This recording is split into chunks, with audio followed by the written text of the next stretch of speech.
kurma Arab tuh gede-gede, kita dorong pakai orang laki banyak pun itu nggak akan goyang sebetulnya pohon kurma. Ya, tapi Allah jatuhkan kurma itu, kemudian Sayyidati Maryam minum dari air yang ada di depannya. Ini menurut salah satu ulama yang pernah saya terima. Jadi saya pas ngaji betul di depan beliau itu, ketika Sayyidati Maryam itu butuh dengan kurma itu, digoyangkan dan kurma itu jatuh, pengen minum dulu, kata Allah, makan dulu kurmanya, karena dia dalam keadaan lemes. Ini yang diajarkan oleh Nabi ketika buka berpuasa, kata beliau, kata ulama itu, ketika berbuka puasa anjurannya itu makan kurma dulu, jangan minum dulu. Makan kurma dulu, jangan minum dulu. Ya, sebagian saya cari buku-buku seperti buku Nadia Mulya atau yang mengkaitkan sains dan kesehatan. Kenapa kurma dulu? Kenapa sih kita harus makan yang manis-manis lah kalau tidak ada kurma?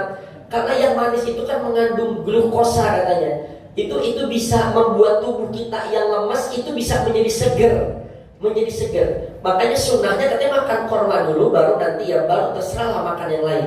Nah, itu Allah wahyukan kepada Sayyidati Maryam tadi untuk menggoyangkan pohon kurma dan diambil. Sebetulnya kata ulama, Allah itu enggak menuntut hasil. Allah itu hanya menuntut ikhtiar kita sebetulnya tuh. Yang secara akal mustahil itu bisa jatuh, tapi yang Allah tuntut itu adalah ikhtiarnya manusia. Allah enggak minta hasilnya seperti apa, tapi bagaimana orang itu mampu berproses itu.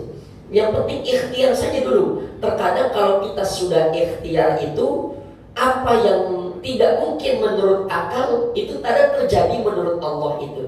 Saya punya guru itu, beliau cerita, saya sering isi pengajian di salah satu masjid di Petukangan, bilang, saya dulu SMA, tapi diangkat kepala sekolah, diangkat PNS, yang S1 belum diangkat.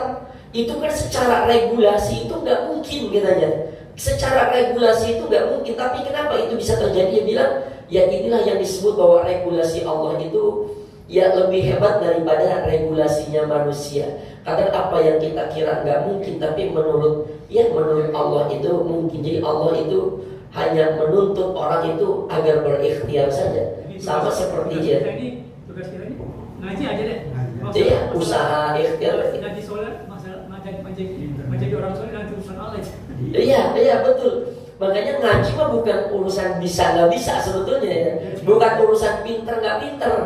Ya kalau guru buka kitab, kita buka, guru tutup, kita ntar juga lama-lama bisa, bukan tutup doang mah gitu. Yang penting ikut aja dulu.